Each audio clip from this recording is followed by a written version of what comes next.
Assalamualaikum warahmatullahi wabarakatuh.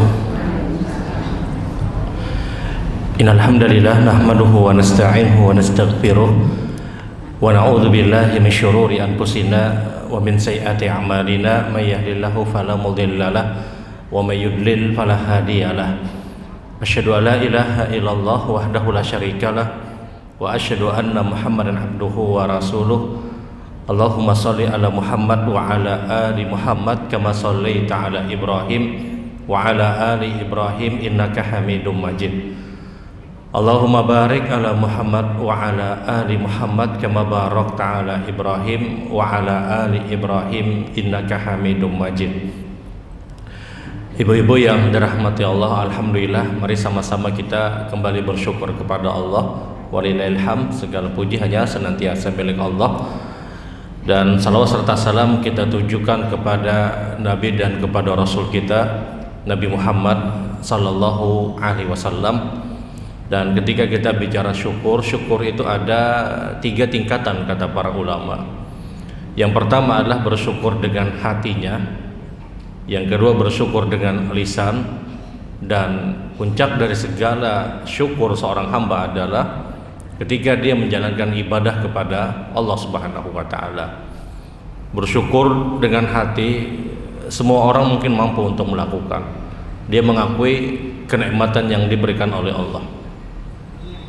Bersyukur dengan lisan mayoritas orang pun mampu untuk melakukan. Dia ucapkan kalimat alhamdulillah telah diberikan ini dan yang lainnya. Yang paling berat itu adalah bersyukur dengan anggota badan melakukan ibadah. Ini yang paling berat. Orang punya harta, dia bersyukur dengan cara apa? Dengan cara bersedekah. Sebagian orang punya harta, dia bersyukur diakui, oh ini adalah kenikmatan diberikan Allah. Seorang dapat duit banyak, kemudian dia katakan alhamdulillah. Di 2 tingkatan awal itu semua orang atau mayoritas orang mampu untuk melakukan. Tapi ketika di tingkatan yang ketiga, bersyukur dengan beribadah, ini yang paling berat. Dia punya harta, kemudian dia sedekah, dia infak, dia bantu orang lain. Ini yang berat. Dia punya kesehatan, dia bersyukur, alhamdulillah sehat. Dalam hatinya dia katakan alhamdulillah sehat. Melihat orang lain garing dan yang lainnya, kemudian dengan lisan dia ucapkan alhamdulillah. Memanfaatkan kesehatan untuk beribadah, ini puncak syukur, dan itu yang paling berat. Karena tidak semua orang mampu untuk beribadah dengan ibadah-ibadah yang diperintahkan, yang itu adalah perwujudan rasa syukur orang tersebut. Seorang diberikan apapun, dia mengakui oh ini nikmat dari Allah. Kemudian dia ucapkan alhamdulillah. Di 2 tingkatan awal ini semua kita atau mayoritas kita mampu untuk melakukan. Tapi tingkatan yang ketiga ini yang paling berat. Dia manfaatkan semua fasilitas kenikmatan yang diberikan oleh Allah untuk beribadah. Dan itulah puncak syukur kata Aisyah radhiyallahu taala anha. Sehingga Allah pun puji kelompok yang ketiga ini dengan kalimat wa ibadallah, dan hamba-hamba Allah yang mereka bersyukur, akan tetapi jumlahnya kata Allah sangat sedikit. Sangat sedikit. Nah, siapapun yang masuk pada kelompok dia bersyukur dengan anggota badannya, dengan menjalankan ketaatan, ini yang paling cepat akan mendapatkan respon dari Allah Subhanahu wa taala. La azidannakum kata Allah, maka aku akan tambah kenikmatan yang ada pada diri kalian. Semua orang yang bersyukur itu diberikan kenikmatan lagi oleh Allah. Tapi yang paling cepat respon yang diberikan oleh Allah adalah seorang yang beribadah kepada Allah dengan menjalankan apa yang diperintahkan sebagai perwujudan rasa syukur. Makanya orang infak, orang sedekah itu hartanya sangat cepat direspon oleh Allah untuk mendapatkan keberkahan. Abdurrahman bin Auf ini sahabat Nabi yang sangat kaya. Bahkan tergolong orang-orang yang paling kaya ketika itu di kota Mekah. Ketika harus ada perintah hijrah, orang-orang musyrikin mempersyaratkan kepada Abdurrahman bin Auf untuk apa? Kalau engkau ingin selamat, tinggalkan semua harta dan perdagangan engkau. Ditinggalkan oleh Abdurrahman bin Auf semuanya. Maka hijrah dia ke kota Madinah. Di Madinah dia tidak punya modal apapun, tapi Allah tolong Abdurrahman bin Auf. Mulailah dia berusaha dengan usaha-usaha yang biasa dia dapatkan di kota Mekah, sampai akhirnya dia menjadi orang yang tergolong dari kelompok orang-orang yang paling kaya di kota Madinah. Abdurrahman bin Auf cerita, saya kesulitan untuk menghabiskan harta saya, katanya. Ngalih menghabiskan harta, kalau orang ngalih mencari duit. Saya kesulitan untuk menghabiskan harta saya, kata Abdurrahman bin Auf. Kenapa? Karena setiap saya mendapatkan rezeki dari Allah, mendapatkan harta, kata Abdurrahman bin Auf, saya sedekahkan minimal 1/3 dari hartaku, aku sedekahkan minimal. Setiap aku sedekahkan, maka bertambah lagi harta yang diberikan oleh Allah. Hari ini dia dapat sekian misalnya, kemudian dia sedekahkan, besoknya dia dapat lagi lebih banyak, dia sedekahkan lagi dengan jumlah yang lebih banyak, besoknya ditambah lagi oleh Allah. Ini yang kata Abdurrahman bin Auf, saya kesulitan untuk menghabiskan hartaku. Menjaman wahai ini bercari aja ngalih manar. Ini gambaran bagaimana Allah respon seorang Abdurrahman bin Auf dengan sangat cepat. Dan benar apa yang dikatakan oleh Aisyah radhiyallahu taala anha, puncak dari syukur itu adalah dia beribadah dengan segala fasilitas yang diberikan oleh Allah Subhanahu wa taala. Dan ini yang paling berat. Dan sekali lagi, tidak semua orang mampu untuk melakukan ketaatan ini. Tidak semua orang mampu untuk melakukan ibadah yang diperintahkan dengan menggunakan fasilitas yang diberikan oleh Allah. Mayoritas orang itu mampu bersyukur dengan hati dan dengan lisan. Tapi sedikit orang itu bersyukur dengan apa yang diberikan oleh Allah dengan menjalankan ketaatan. Kita datang ke masjid, datang ke rumah dari rumah-rumah Allah. Ini perwujudan rasa syukur kita. Kita diberikan kesehatan, diberikan kemampuan. Maka kita gunakan nikmat sehat, nikmat kesempatan tadi untuk apa? Untuk menjalankan ketaatan kepada Allah Subhanahu wa taala. Baik ibu-ibu yang dirahmati Allah, pagi hari ini sebagaimana biasa kita akan bagi durasi waktu kita, mungkin 20 atau 25 menit ulun akan sampaikan materi. Kemudian sebahagian waktu kita akan berdialog dari apa yang disampaikan, atau ada hal yang perlu untuk diperbincangkan di kesempatan pagi hari ini. Kita akan bersama dengan beberapa hal yang dihukumi makruh bagi seorang makmum di dalam pelaksanaan salat berjamaah. Beberapa hal yang dibenci di dalam salat berjamaah yang itu dilakukan makmum di dalam pelaksanaan salat bersama imam. Kita mulai dari yang pertama yang biasa didapatkan kata para ulama adalah takhir takbiratul ihram ba'da takbiratul ihram imam. Mengakhirkan takbir, memperlambat takbir sementara imam sudah bertakbir. Ini hukumnya makruh. Imam sudah Allahu Akbar, kita memperlama dan memperlambat takbirnya kita. Jumhur ulama menyatakan hukumnya makruh, hukumnya dibenci. Imam sudah Allahu Akbar, kita memperlama takbirnya kita. Kalau imam itu sudah takbir, kata Nabi SAW, idza kabbara fakabbiru. Kalau imam itu sudah Allahu Akbar, sudah bertakbir, maka segeralah kalian bertakbir, kata Rasulullah. Mohon maaf, jangan disibukkan dengan bacaan apapun sebelum takbiratul ihram. Tidak perlu untuk melafadzkan, mengucapkan apapun sebelum takbiratul ihram, karena an-niyatu huwa fil qalb. Yang namanya niat itu kata para ulama adalah dia di dalam hati, bukan dilafadzkan dan bukan diucapkan. Kita kalau datang ke masjid, datang ke mushola, datang ke tempat untuk melaksanakan salat berjamaah, kemudian kita hamparkan sejadah kita sudah dianggap berniat untuk sholat. Seorang yang mengambil air wudhu, kemudian dia datang ke tempat sholat, wudunya dia itu sudah dianggap dia berniat untuk melaksanakan sholat. Sehingga mohon maaf, tidak perlu untuk direpotkan dan disibukkan dengan bacaan apapun sebelum takbiratul ihram. Yang terkadang memperlambat takbirnya seorang makmum di dalam pelaksanaan sholat berjamaah adalah banyaknya bacaan-bacaan yang dihadirkan, banyaknya bacaan-bacaan yang dia baca sebelum Allahu Akbar. Macam-macam yang dibaca sidin, imam sudah ba'amin, hanya Allahu Akbar. Nah, ini hukumnya makruh. Hukumnya makruh. Rasul itu ajarkan kepada para sahabat, kata Rasul, idza kabbara fakabbiru. Kalau imam itu sudah takbir, atau kalau saya sudah bertakbir, kata Nabi, maka segera kalian bertakbir. Sampai ulama itu berbeda pendapat tentang kalimat-kalimat yang biasa kita ucapkan sebelum kalimat Allahu Akbar.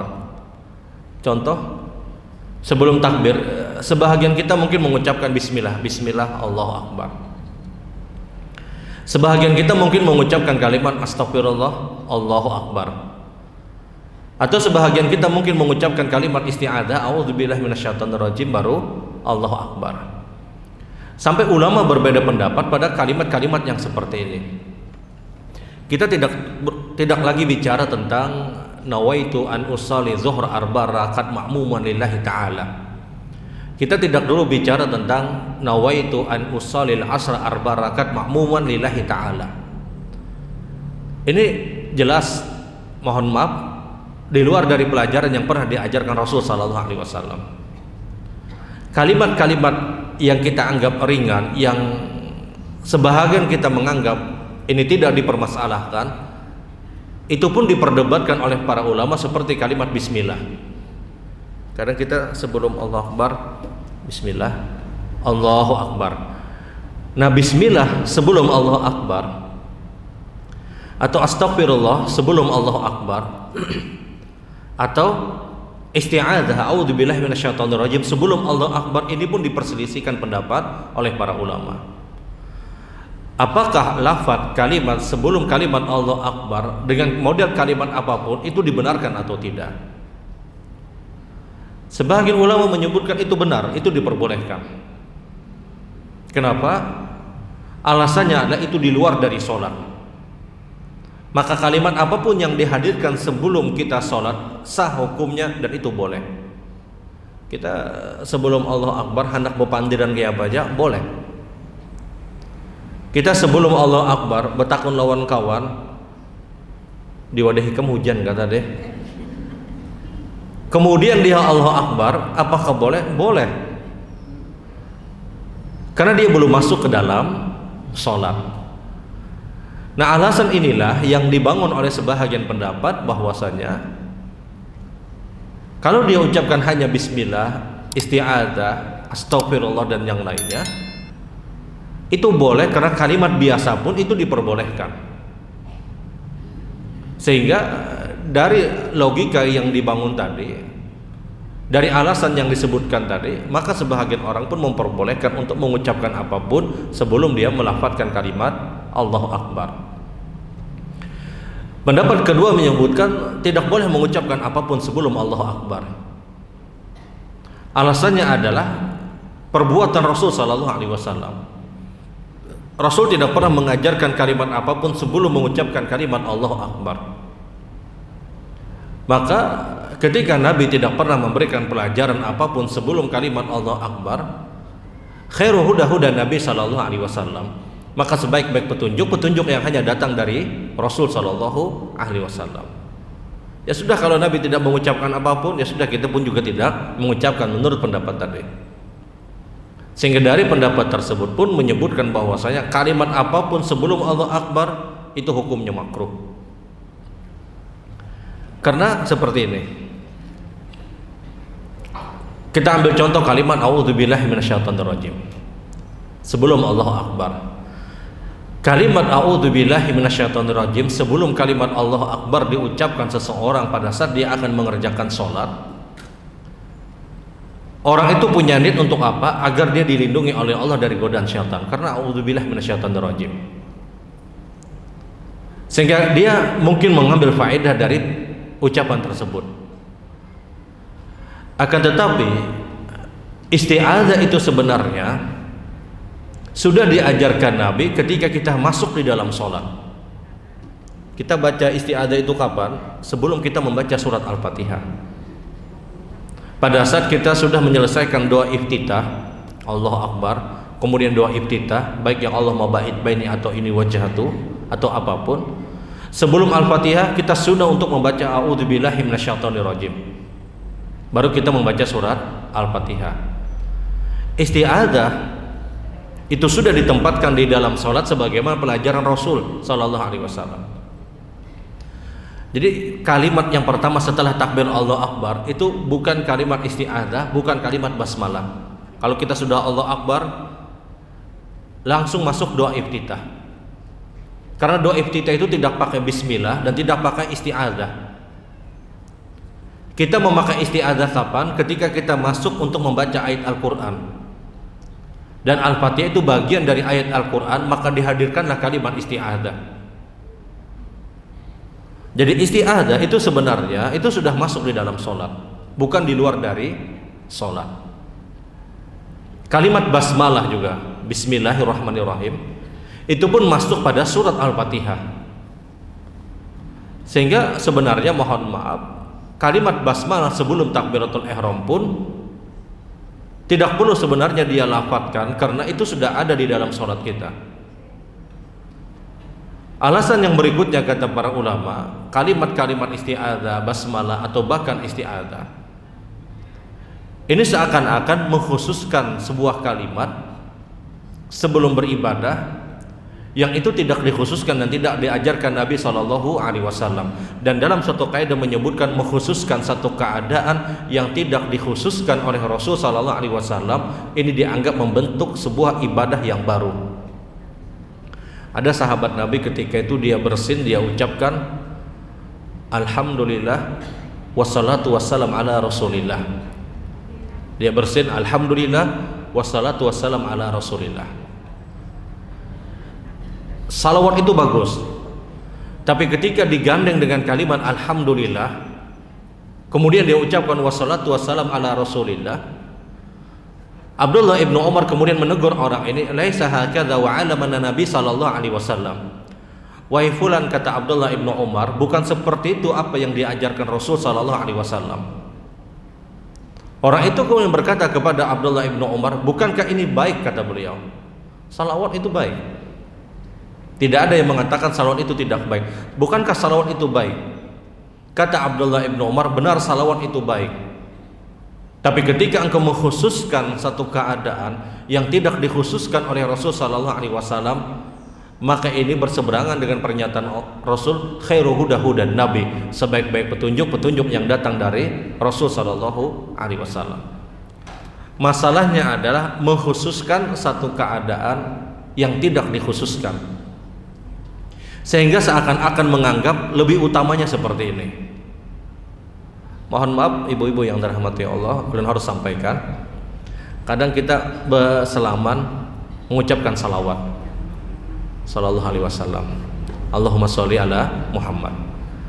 Salawatnya tidak masalah, tapi ketika mengkhususkan satu keadaan yang tidak dikhususkan Nabi, itu akan menjadikan hasil hukum yang baru.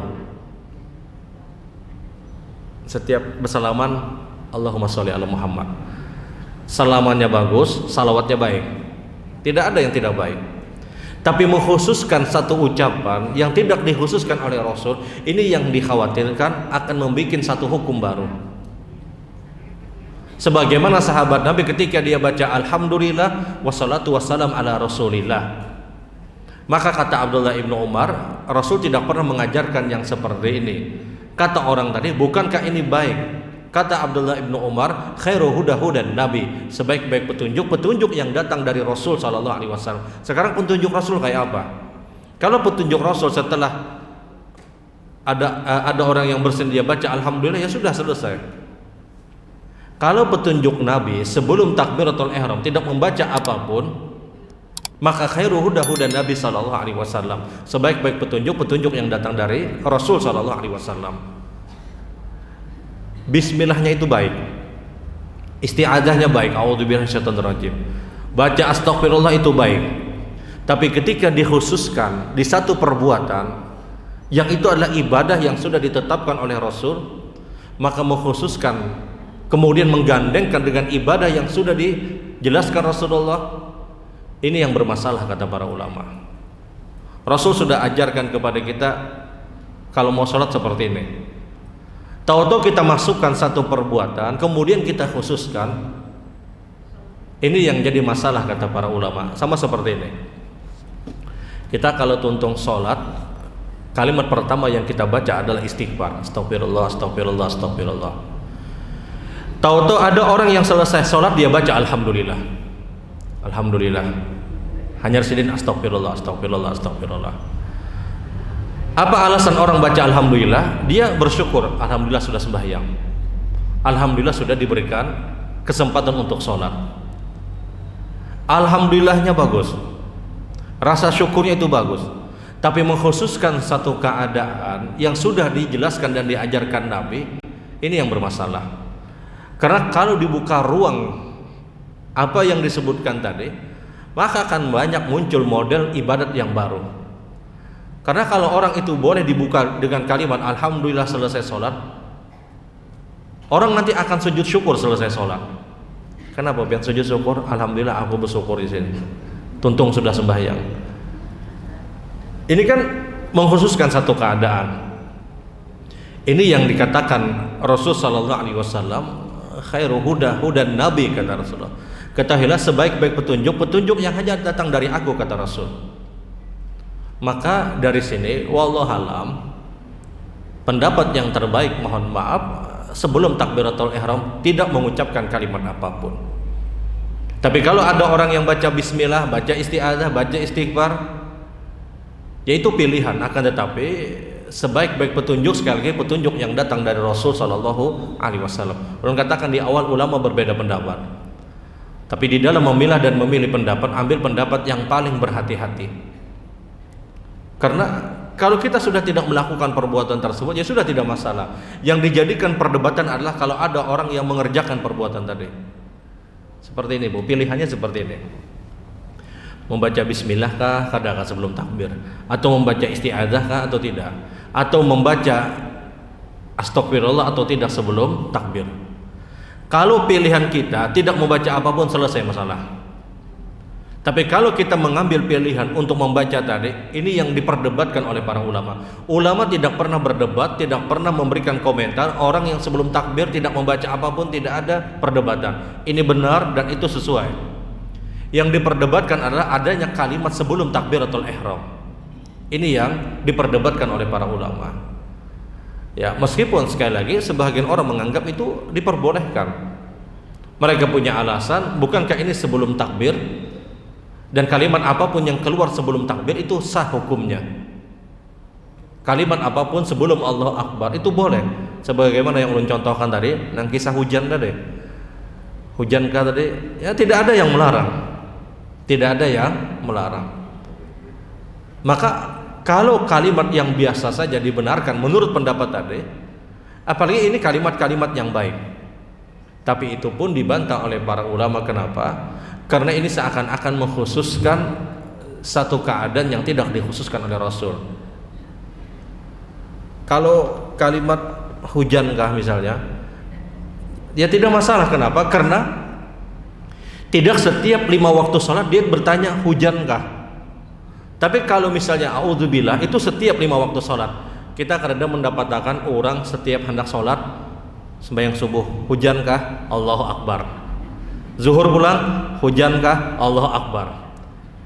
Kita tidak pernah mendapatkan ada orang yang mengucapkan kalimat yang sama di 5 waktu sholat. Kalau alasannya ini di luar dari waktu sholat. Isti'adzah itu di 5 waktu sholat. Bismillah itu di 5 waktu sholat. Kemudian kalimat yang lain yang dikhususkan itu di 5 waktu sholat.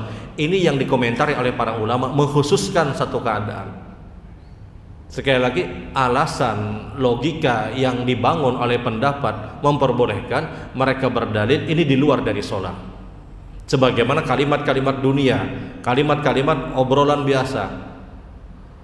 Mampar sejadah kawan, kita juga mampar sejadah, betakun kon, di mana nungkar sejadah? Di mana nungkar sejadah? Apakah terlarang sebelum takbir? Tidak terlarang. Apa bedanya dengan kalimat bismillah? Masalahnya adalah bismillah, isti'adzah atau kalimat yang lain itu dipraktekkan di 5 waktu sholat, mengkhususkan satu keadaan. Tapi nang maampar sejadah tadi, zuhur bertakun di mana nukar sejadah. Mustahil orang ini kemudian bertanya di waktu asar di mana nukar sejadah. Mengkhususkan yang seperti inilah yang diperselisihkan pendapat para ulama. Paham pian pula? Mengkhususkan satu keadaan yang tidak dikhususkan Rasul, maka hendaknya kita juga tidak mengkhususkan. Kalau alasannya adalah bepandir nang lain aja boleh, apalagi bismillah ya Siden. Bepandir nang lain aja boleh, apalagi auzubillahi minasyaitonirrajim. Membicarakan apapun saja itu boleh, apalagi kalimat ini adalah kalimat yang baik. Tapi masalahnya adalah ini mengkhususkan. Masalahnya adalah ini mengkhususkan. Dan di dalam ibadah yang paling ideal adalah khairu huda Nabi sallallahu alaihi wasallam. Sebaik-baik petunjuk yang datang dari Rasul sallallahu alaihi wasallam. Sehingga poinnya kalau imam itu sudah takbir, maka bertakbirlah kalian, kata Rasul. Dan ini yang dikehendaki Rasul sallallahu alaihi wasallam. Itu yang pertama. Kemudian yang kedua, kadang makmum, kadang kita di dalam pelaksanaan sholat kita kadang tidak sadar atau benar-benar berada pada kesadaran untuk apa? Untuk memejamkan mata. Bepijim, memejamkan mata di dalam sholat itu makruh. Kita takbir Allahu Akbar bepijim misalnya, ini hukumnya makruh. Disebutkan dalam satu hadis sahih, karena Rasul sallallahu alaihi wasallam adalah Nabi sallallahu alaihi wasallam yukri taghmidu aini bis salah wa dzalika kana fi'lul yahudi fi ibadatihim. Rasul sallallahu alaihi wasallam itu melarang seseorang untuk memejamkan mata ketika salat, karena kata Nabi, perbuatan yang seperti ini sama seperti perbuatan orang-orang Yahudi di dalam ibadat-ibadat mereka. Yahudi itu punya ciri khas ketika mereka beribadat. Pada saat mereka menyembah Uzair, itu Tuhannya orang-orang Yahudi, maka di antara ciri khas orang-orang Yahudi itulah mereka memejamkan mata. Rasul menjauhkan umatnya jangan sampai memejamkan mata di dalam sholat. Wadzalika kana fi'l Yahud, kata Nabi. Ini perbuatan seperti orang-orang Yahudi ketika mereka beribadat. Alasan apapun yang kita munculkan, memejamkan mata di dalam sholat ini hukumnya makruh. Karena ya tadi ini mengikuti ciri khas perbuatan orang-orang Yahudi dalam ibadah mereka. Alasan apapun, sebahagian orang punya alasan agar bisa lebih khusyuk katanya. Yang lebih khusyuk itulah dia melihat ke tempat sujud. Itu yang lebih khusyuk. Pandangan mata kita ke tempat sujud ini yang diperintahkan. Jadi memejamkan mata di dalam sholat, sekali lagi mohon maaf, ini hukumnya makruh. Karena memejamkan mata pun itu terkadang kita berhayal ke sana kemari. Memejamkan mata itu punya resiko, kalau kada bahayal bisa juga terguring. Apalagi pas sujud misalnya, bepijim siden. Memejamkan mata ini hukumnya makruh. Kalau alasannya saya kalau memejamkan mata katanya bisa lebih khusyuk, ini alasan yang dihadirkan oleh syaitan. Agar apa? Agar peribadah salat dia mengikuti ciri khas orang-orang Yahudi. Kita terkendala, kehusyukan kita terkadang pandangan kita itu kesana kemari. Maka yang dirubah itu bukan cara ibadah kita, yang dirubah itu mungkin sejadah kita. Menggelar sejadah, melihat gambar Ka'bah misalnya, kesana kemari hayalannya, kesana kemari hayalannya. Ya sudah, artinya masalahnya adalah bukan merubah cara ibadah kita, tidak, tapi yang dirubah itulah sejadah atau tempat sholat kita. Bayangkan Rasulullah SAW ketika satu hari melaksanakan sholat sunnah di rumah beliau. Selesai sholat sunnah, Rasulullah panggil Aisyah. Wahai Aisyah, kata Rasulullah, amiti anikramiki hadihi. Wahai Aisyah, kata Rasulullah, tolong kain yang bercorak ini lepaskan, kata Rasul. Ini mengganggu sholatku. Bayangkan Rasul, ketika itu ada kain yang digantung oleh Aisyah bercorak. Bercorak, kada gambar manusia, kada bercorak. Apalagi kalau gambar manusia.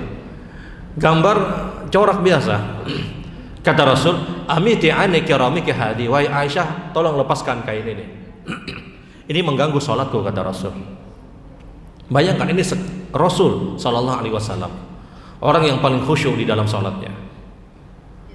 Nah, ini gambaran sekali lagi, ketika kita sholat, tempat sholat itu memang benar-benar harus dipersiapkan.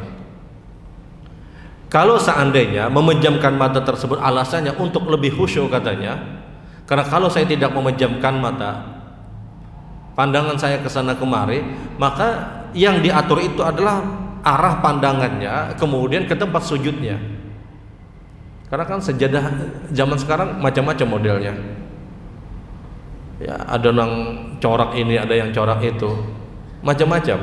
Apalagi zaman pilkada, zaman pemilihan misalnya bertulis ini hadiah dari anu ya sudah.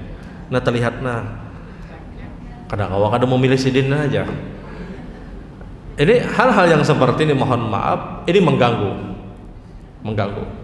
Sehingga sekali lagi kembali kepada makruhnya hukum memejamkan mata, itu pernyataan Rasul Shallallahu Alaihi Wasallam. Ya kalau kita sholat kemudian melihat ke arah sujud, ya sudah, kita fokus ke tempat tersebut.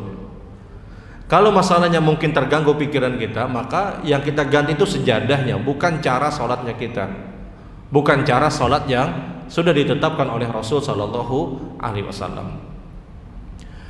Kemudian yang selanjutnya yang kadang terjadi pada pelaksanaan sholat, yang ini pun juga dihukumi makruh, adalah melakukan gerakan itu bukan gerakan yang kita berhajat untuk melakukannya.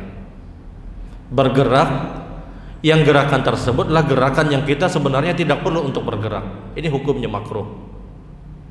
Takbir Allahu Akbar, membujurakan jam tangan misalnya, ini gerakan yang tidak perlu. Takbir Allahu Akbar sidin pakai yang imamah yang apa misalnya serban, dibujur-bujurakan, ini hukumnya makruh. Melakukan satu gerakan yang gerakan tersebut kita tidak berhajat, ini hukumnya makruh. Karena gerakan di dalam salat sebagaimana yang kita tahu itu ada 5 hukum. Pertama ada yang dihukumi wajib, yang kedua ada yang dihukumi sunnah, yang ketiga ada hukumnya haram, yang keempat makruh, yang kelima mubah. Bergerak dalam salat di luar dari gerakan salat. Kapan hukumnya wajib? Ketika dalam kondisi darurat yang wajib untuk kita bergerak. Seperti misalnya kita menghindari sesuatu yang najis, kita harus bergerak, maka ini harus kita lakukan. Kapan bergerak hukumnya sunnah? Ketika kita di dalam sholat, tahu-tahu ada sop yang kosong di depan, bergerak maju ke depan. Pada saat kita sholat itu hukumnya sunnah. Kita sholat, tahu-tahu ada sop di depan kosong, majunya kita ke depan mengisi sop yang kosong, itu sunnah. Karena pahalanya besar. Banallahu lahu baitan fil jannah, dibangunkan baginya istana di surga walaupun di dalam sholat. Jadi jangan dibiarkan ada sop kosong dan kita tahu itu sop kosong, tidak ada orang yang melakukan gerakan apapun, bergerak maju ke depan, itu hukumnya sunnah.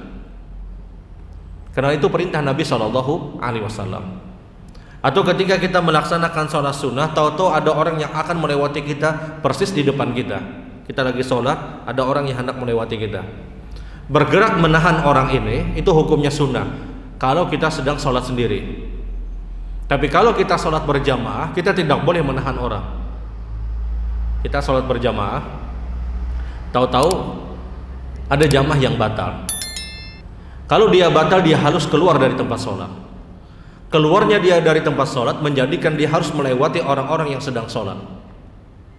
Maka apakah kita yang sedang sholat menahan orang tadi? Tidak, dia biarkan, dia harus biarkan melewati orang tadi. Karena melintasi atau melewati orang yang sedang sholat berjamaah itu hukumnya boleh. Contoh, ada orang sholat berjamaah, tahu-tahu di depan itu ada yang kosong, kita baru datang dan kita tahu ada sop yang kosong di depan. Tidak ada orang yang mengisi sop tersebut melewati orang-orang yang sedang sholat untuk mengisi sop yang kosong yang di depan tadi, itu boleh, bahkan disunahkan. Karena sutrah di dalam sholat berjamaah itu imam. Nah, yang dilarang melewati orang yang sholat adalah kalau orang tersebut sholatnya sendiri. dia sholat wajibnya sendiri atau sholat sunnah. Nah kalau kita sedang sholat sunnah, tahiyatul masjid misalnya, tahu-tahu ada orang yang akan melewati kita, persis di depan kita. Menahan orang ini untuk tidak melintasi kita, itu hukumnya sunnah. Karena kalau itu kita biarkan, orang ini berdosa. Agar tidak terjebak kepada perbuatan dosa orang ini, kita cegah. Makanya Nabi SAW sampai bersabda, "Lau ya'lamul maru ma baina yadil musalli madza 'alaihi minal itsmi lakana ayyakifa arba'in khairul lahu min ayyamura baina yadil musalli madza 'alaihi minal itsmi." Kalaulah seandainya, kata Rasulullah, orang yang akan melewati orang yang sholat, tahu dosa yang terjadi pada orang ini, lebih baik dia tunggu orang yang sholat tersebut walaupun lama sholatnya selama 40 tahun. Kalau tahu, kata Nabi, dosa yang terjadi pada orang tadi disebabkan dia melewati orang yang sholat tadi, lebih baik dia tunggu orang yang sholat tadi untuk melewatinya walaupun lama sholatnya selama 40 tahun. Saking besarnya dosanya. Sembahyang sunat itu paling lawas 3 menit, yang 2 rakaat, 3 menit atau 5 menit.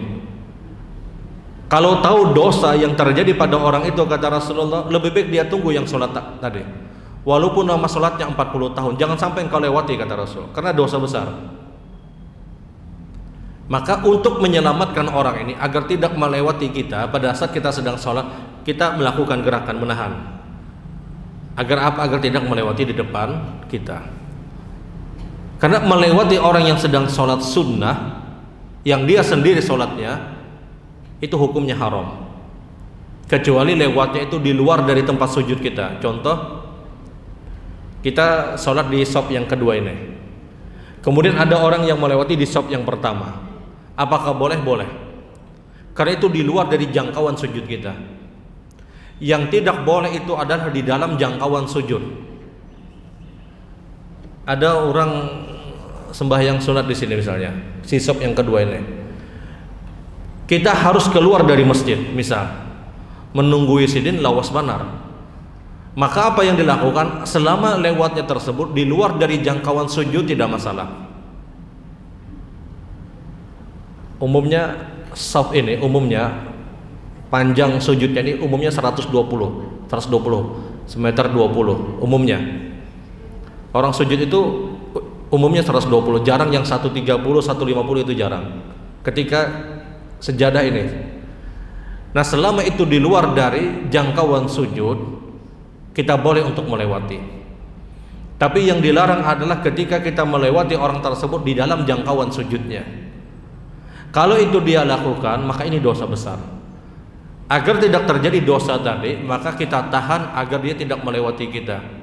Maka perintah Nabi, tahanlah, kata Nabi, agar dia tidak melewati kalian pada saat kalian sholat. Nang paling ngalih itu boy, sembahyang sunatnya di muka lawang masjid. Orang hendak masuk masjid, sini sembahyang di muka lawang. Nah ini nang ngalih benar.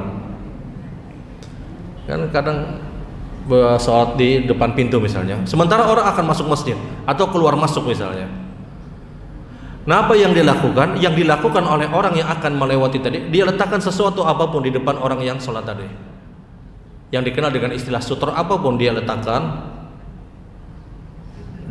misalnya ya banyu misalnya, seperti dia letakkan agar dia bisa melewati orang yang sholat. Karena kadang nang sembahyang ini nggak tapi paham juga. Tapi pahamnya sholat asal sholat aja depan pintu masjid, sementara orang itu keluar masuk di pintu masjid.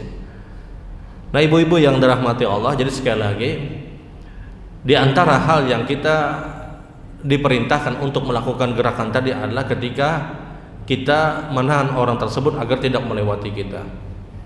Kemudian bergerak yang hukumnya haram adalah kita melakukan gerakan dari takbir sampai salam, terus dia melakukan gerakan. Pokoknya dari takbir Allah Akbar sampai salam bergerak terus. Tapi ini jarang, bahkan mungkin tidak pernah terjadi. Ini hukumnya haram dan sholatnya harus diulang.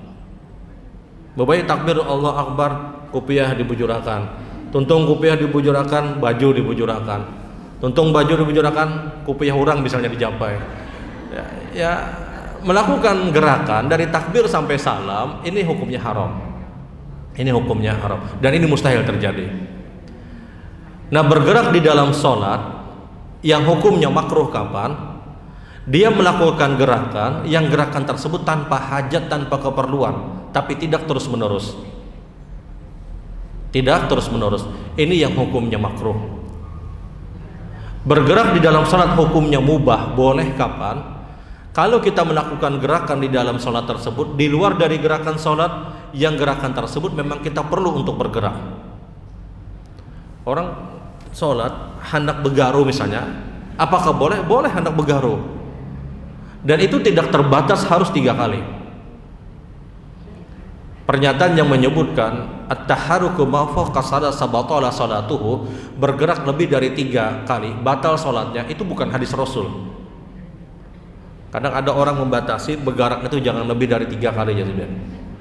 Masalahnya sembahyang zuhur itu 4 rakaat. Rakaat pertama sudah bergerak sudah. Rakaat kedua sudah bergerak.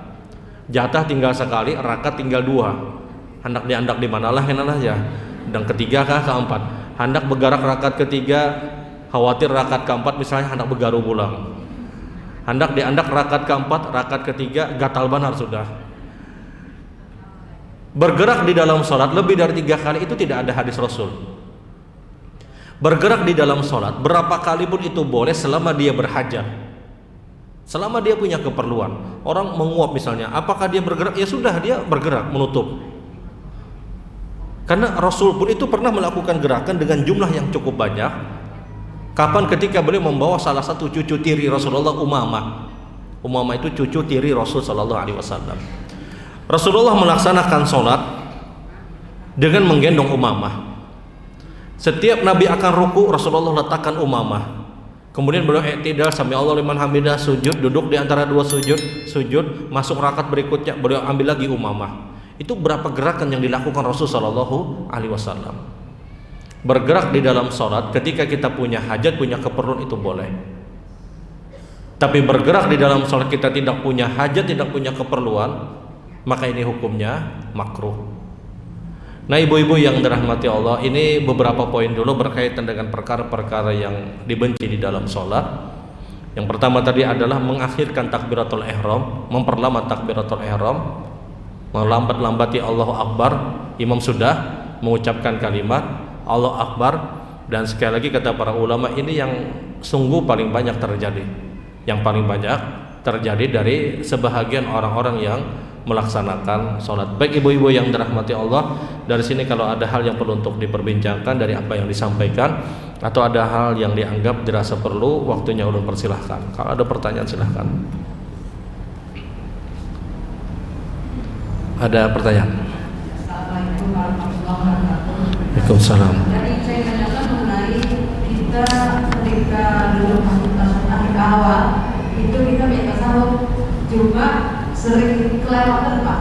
Sudah asyhadu lalu sampai Pak di masjid, apakah itu salatnya batal, diulang atau teruskan? Tasyahud awal kemudian pian membaca Lalu sampai ke akhir masjid. sampai dajjal itu.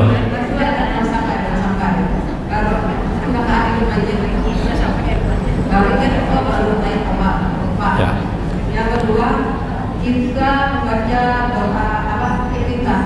Katanya kalau itu harus pakai kalaunya Allahu baik, rukunnya, iftitahnya kan sama saja harus pakai dengan Allahu baik.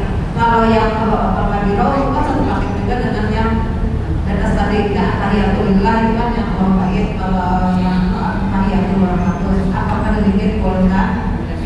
Ya. Yang ketiga Pak, ini mengenai angkat takbir. Angkat takbir itu sebenarnya sebatas takbir ihram Pak. Apakah sebatas bahu? Karena saya lihat banyak ibu-ibu ada yang malu-malu angkat takbir ini Pak. Nah, mohon solusi dari Pak Ustaz. Assalamualaikum warahmatullahi wabarakatuh. Waalaikumsalam. Ada yang lain?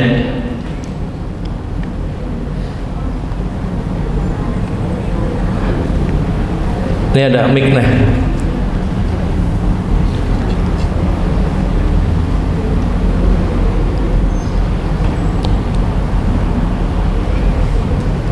Assalamualaikum warahmatullahi wabarakatuh. Salam. Ustaz, ulun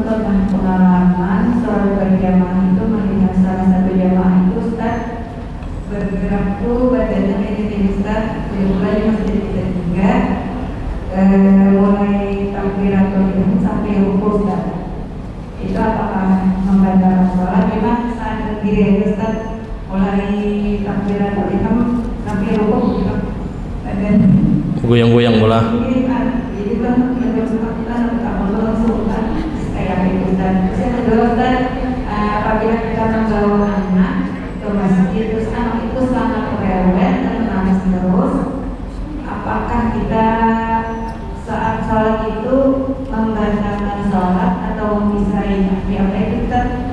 Apakah kita gendong atau kita teruskan sholat kita atau kita membatalkannya saja Ustaz? Terima kasih jawabannya. Assalamualaikum warahmatullahi wabarakatuh. Assalamualaikum.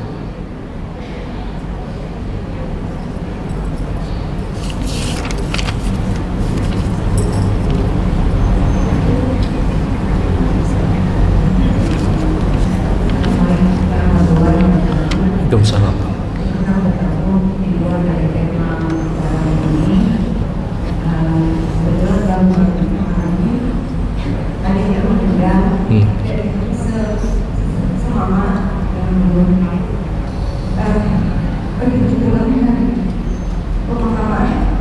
Saudara-saudara yang satu bapak dengan adik ulun, jadi seasbah dan kalau sama ulun semama sama yang lain ada 5 orang, adik ulun ini seabah. Nah begitu pulang dari pemakaman dan kita melihat waktu sebelum masuk dulu, ternyata begitu mereka pulang dari pemakaman, hartanya seperti biasanya langsung dibagi-bagi. Padahal utang-utangnya belum diselesaikan. Yang jadi pemikiran bagaimana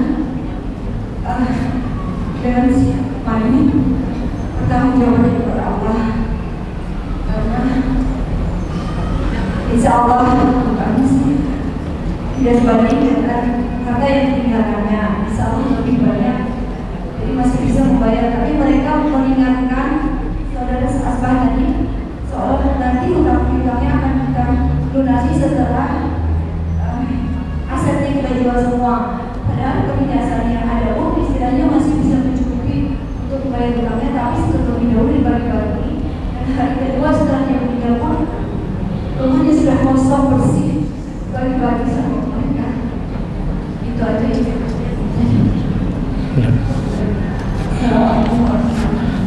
Waalaikumsalam warahmatullahi wabarakatuh. Ya, baik, mungkin kita langsung masuk pada pertanyaan yang pertama. Bagaimana hukumnya seorang yang tasyahud awal kemudian dia membaca bacaan tasyahud tersebut sampai hampir kalimat innaka hamidum majid.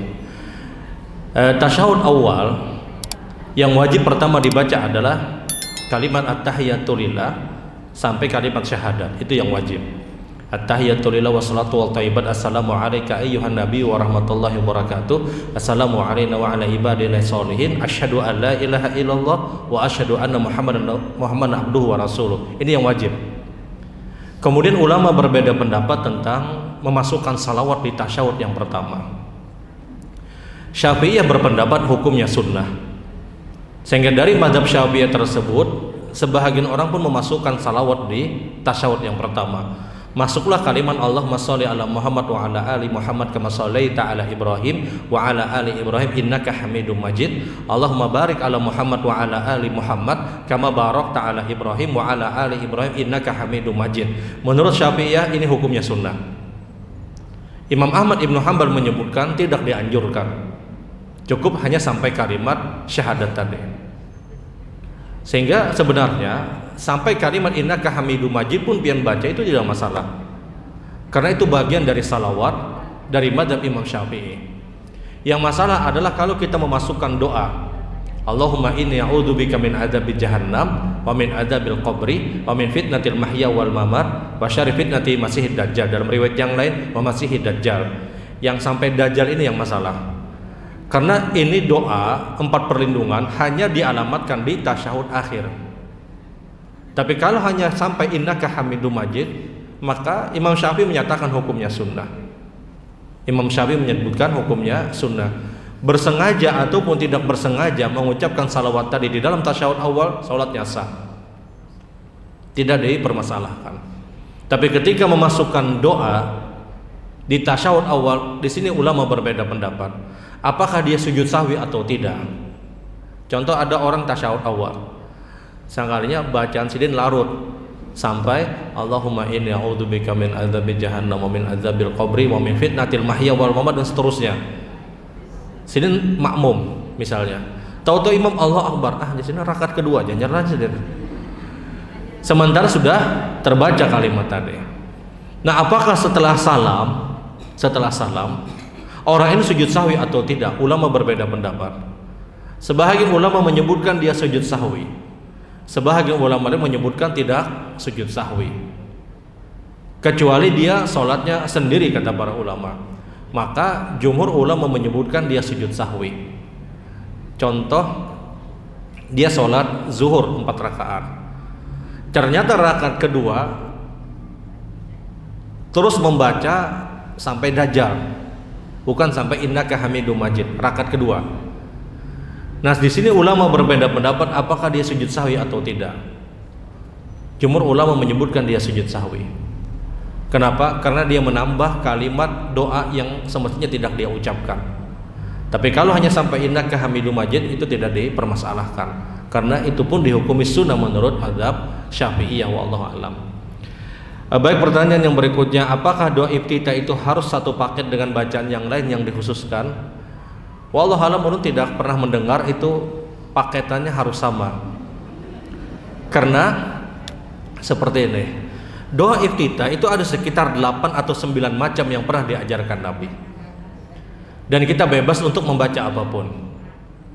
Begitupun juga ketika zikir ruku, ada beberapa macam yang diajarkan Rasul dan kita bebas untuk membaca apapun. Begitupun juga zikir sujud, kita bebas untuk membaca apapun dengan beragam macam yang pernah diajarkan Rasul.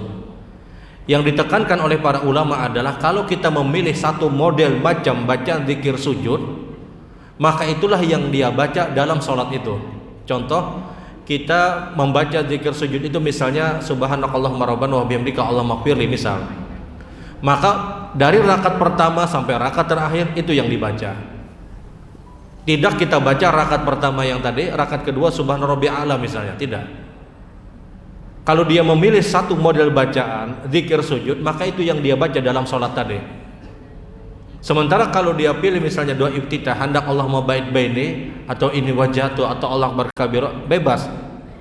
Walaupun digandeng dengan subhana rabbiyal a'la, walaupun digandeng dengan subhanakallahumma rabbana wa bihamdika allahumma ighfirli. Yang dijelaskan oleh para ulama adalah kalau kita memilih zikir sujud satu macam, maka itu yang dibaca di sholat itu, bukan di campur-campur. Misalnya rakaat pertama baca subhana rabbiyal a'la, tahu-tahu rakaat kedua dia baca subhana rabbiyal a'la wa bihamdi, rakaat ketiga subhanakallahumma rabbana wa bihamdika allahumma ighfirli. Ini yang dihukumi makruh. Karena Nabi setiap mengajarkan satu bacaan itu satu sholat.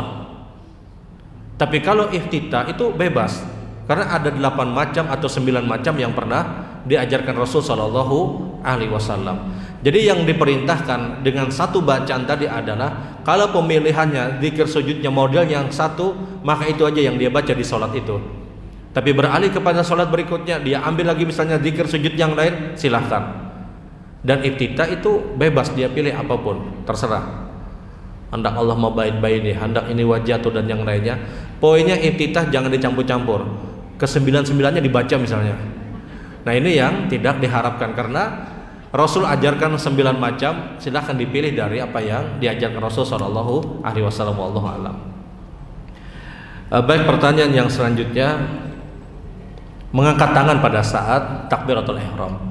Mengangkat tangan pada saat takbiratul ihram itu ada 2 model yang pernah diajarkan Rasul.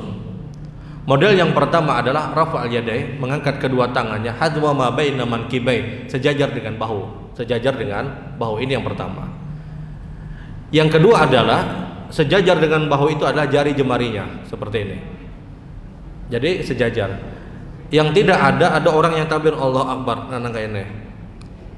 Ini ada juga nang kayak ini Allah Akbar sambil berjalan lagi sih Den. Allah Akbar sambil berjalan. Ini tidak ada. Yang ada itu adalah dia mengangkat kedua tangan sejajar dengan bahu dengan 2 model yang diajarkan. Baik kedua pergelangannya sejajar dengan bahu atau jari jemarinya sejajar dengan bahu. Ini tidak masalah. Nah di luar dari dua keadaan ini tidak ada. Nang di atas misalnya, nah ini kedada. Nang di bawah benar kedada juga. Jadi hanya pergelangan atau jari jemari, dan ini pilihan. Silakan memilih dari keduanya. Karena itu pun juga pernah dipraktekkan dan diajarkan Rasul Shallallahu Alaihi Wasallam. Wallahu a'lam.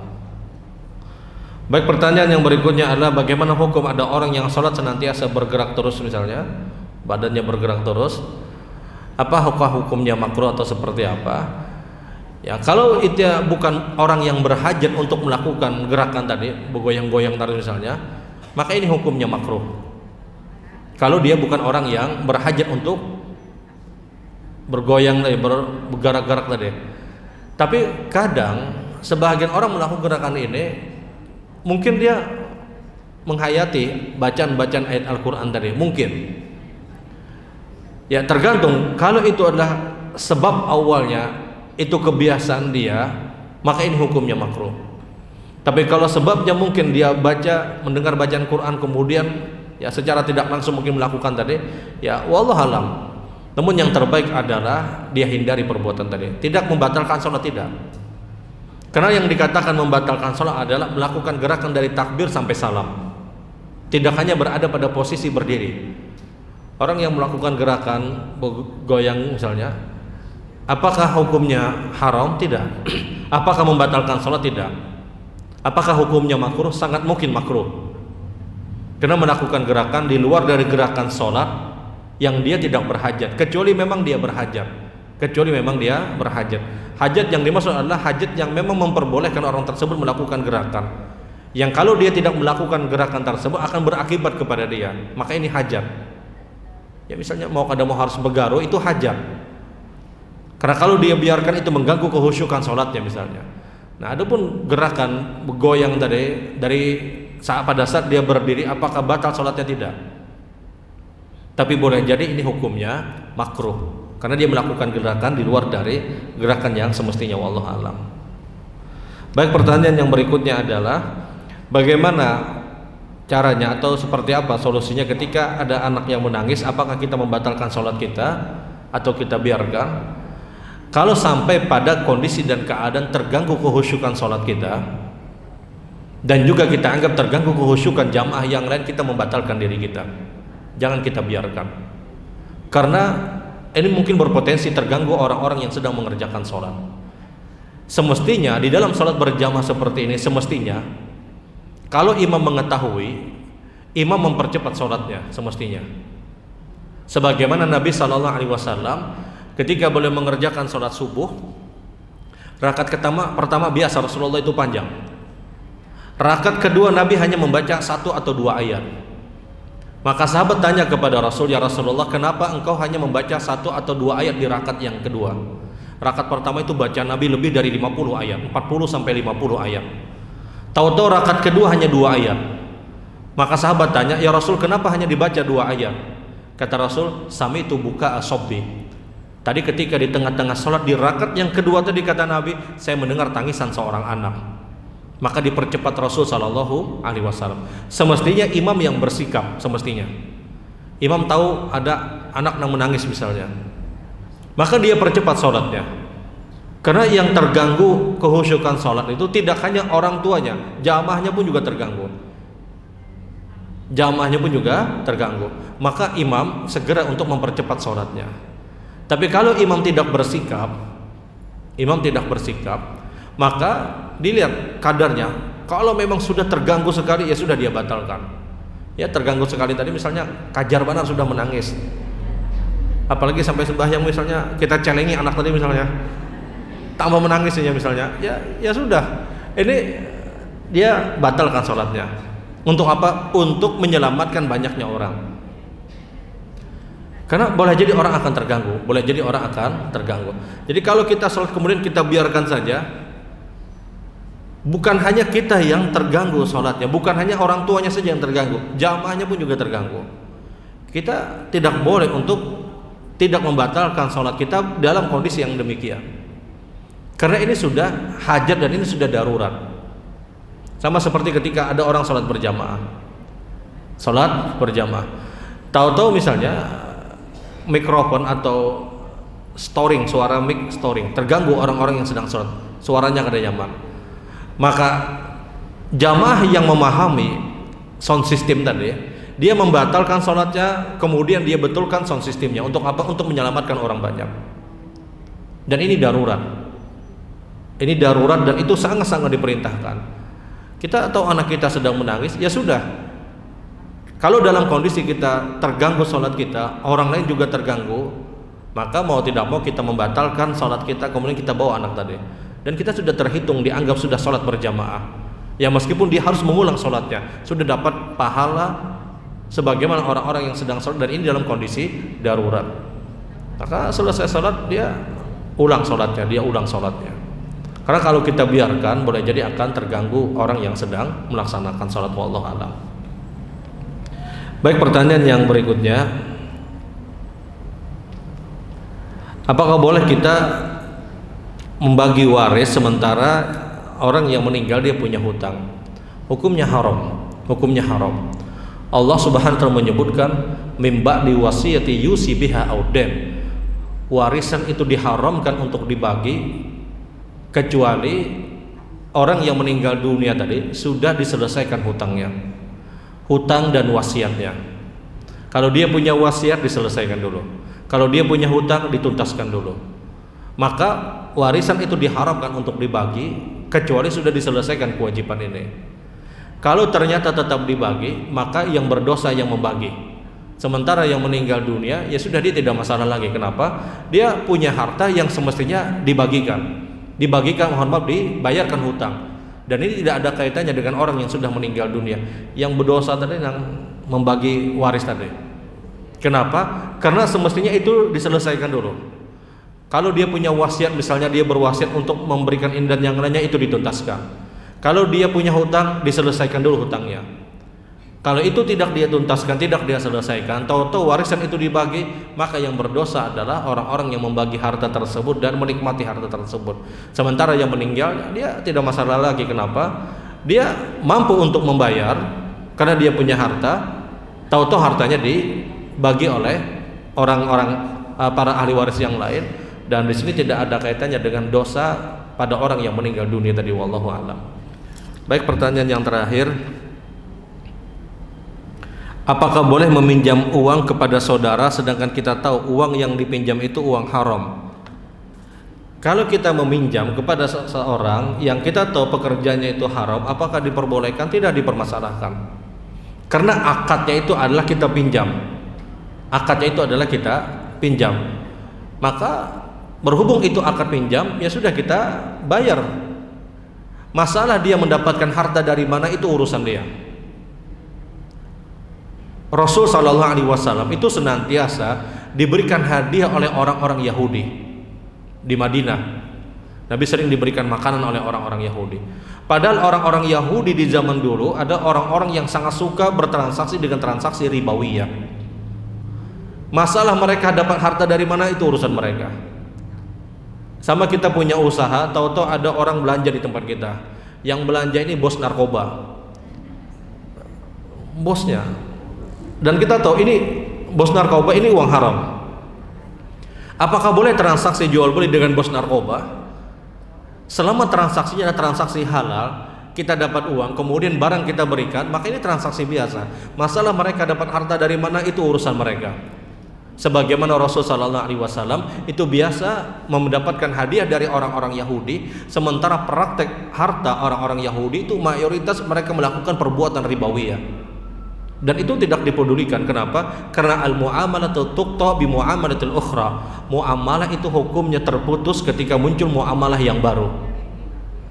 Terputus hukumnya ketika ada muamalah yang baru. Sekarang kita pinjam dari seseorang yang dia dapatkan harta dari yang haram misalnya. Apakah boleh kita meminjam? Boleh. Karena ini transaksinya adalah kita meminjam, kita berhutang. Masalah mereka dapat dari mana, itu urusan mereka.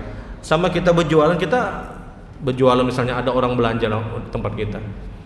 Mustahil kita ini bertanya, "Ini kamu duit dari mana, Neh?" Itu mustahil. Selama transaksinya itu halal, sah, itu yang dihukumi. Karena muamalah terputus ketika masuk pada muamalah yang baru. Wallahu alam. Baik ibu-ibu yang dirahmati Allah, mungkin ini yang Allah sampaikan di kesempatan pagi hari ini. Kita akhiri dengan doa kafaratul majlis. Subhanakallahumma bihamdik asyhadu an la ilaha illa anta astaghfiruka wa atubu ilaik. Assalamualaikum warahmatullahi wabarakatuh.